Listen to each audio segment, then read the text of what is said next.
In 1881, a memorial stupa, housing a relic of Princess Sunanta Kumari, was commissioned by the king. The King Rama V era chedi and stupa are located near the Plio waterfall. Here I am at the Namtok Plio, very crowded national park in Chanthaburi. Lots of people, and I'm pleased I only paid 40 baht, not 200 baht. It's quite fun having this national ID card, gets you all sorts of places. Anyway, really not worth going down there and getting in the crowds. I think I shall head on to my next stop, which I think is the cathedral. I am in Chanthaburi town, outside the Church of the Immaculate Conception. You can see it behind me. It's the biggest Catholic cathedral in Thailand, and it was built by the French. Everybody knows, and everybody is being taught, that Thailand is the only Southeast Asian country that's never been colonized by the Europeans. That's not actually the case. The French occupation of Chanthaburi came about because of French colonial ambitions and what is now known as the Pak Nam Incident. In July 1893, 2 French warships sailed up the Chao Phraya towards Bangkok, without the permission of the Thais, who were then known as Siamese. They came under fire from the fort at Pak Nam on 13th of July 1893. The French returned fire and forced their way into Bangkok.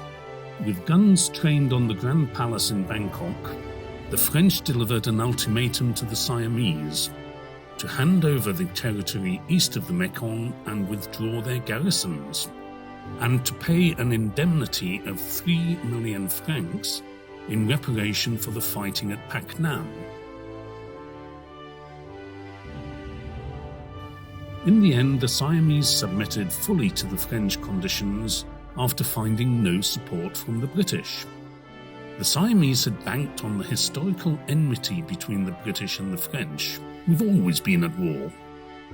In addition, the French demanded as guarantees the temporary occupation of Chanthaburi, and the demilitarization of Battambang, Siem Reap, and a 25-kilometer wide zone on the west bank of the Mekong.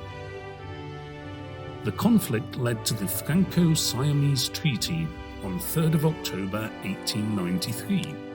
The French left Chanthaburi and Trat, but this was no benevolent gesture. Back then, the British and French were most concerned about Russian expansionism and the close friendship between Tsar Nicholas II and King Rama V. The British and French were not going to be played off against each other, and by 1908 they had kissed and made up, agreeing that Siam should be a buffer state. This is how the map looked before and then after the Franco-Siamese and the Anglo-Siamese treaties. Quite a carve-up. And so to Tambun. Tambun, the act of giving and merit-making, is an integral part of Buddhist culture, and one of the most widely observed aspects is at home, in the ceremony known as Tambun Ban.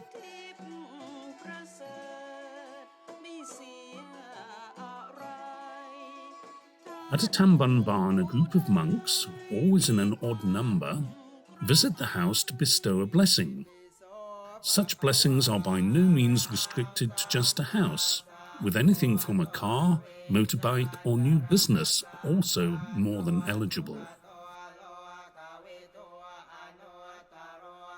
A friend, a fellow Englishman, had built a house in the middle of Chanthaburi's famous fishing lakes.